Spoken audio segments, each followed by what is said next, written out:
Hello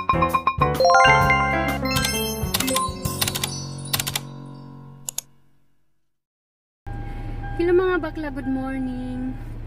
Alam nyo ba, bagong ano lang ako, bagong ligo. Pero tagaktak yung pawis ko. By the way, ngayong araw pala ay marami tayong gagawin. Unang-una pupunta tayo ng bangko. Tapos, mamamalengke tayo mamaya. Kasi wala na namang laman yung ref namin. Pero ngayon, ihahatid ko muna yung anak ko sa school. Saka, yung anak ng friend ko. Nagsasabay na sila kasi isa lang naman yung school nila. Kaya yun. Tara, mag-drive tayo. Ano yung anak natin? Ate! Say hi! Good morning! Antok na antok pa si Dudong. Kasi usually mga ganitong oras talaga. Alam nyo naman. Ito lang din yung bahay ng friend ko. Nandyan na si Soyon. Yan. Guido!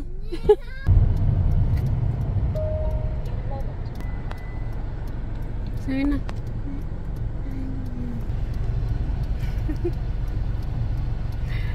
Dong, sarap ko dong. Yan lang yung school ng ano ko. Yung malapit na yan. Yan. Sumula sa bahay, parang 5 minutes. Sarange! Bye-bye! So yun eh, bye-bye!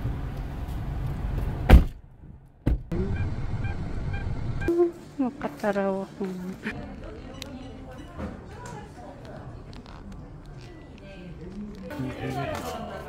Panjo. Ngayon, ipupunta naman tayo sa grocery. At tayo ay mamamalengke. Kaya samahan niyo ako doon.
Andito na tayo sa counter para magbayad.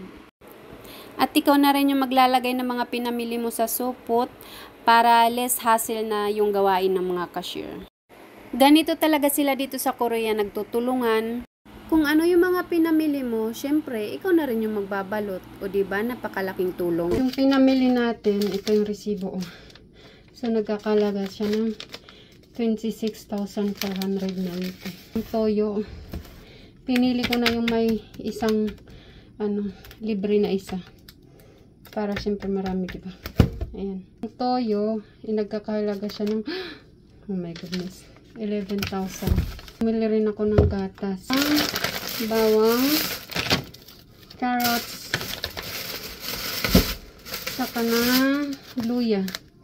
Kasi nahihiligan natin ng luya. Saging, siyempre hindi mawawala.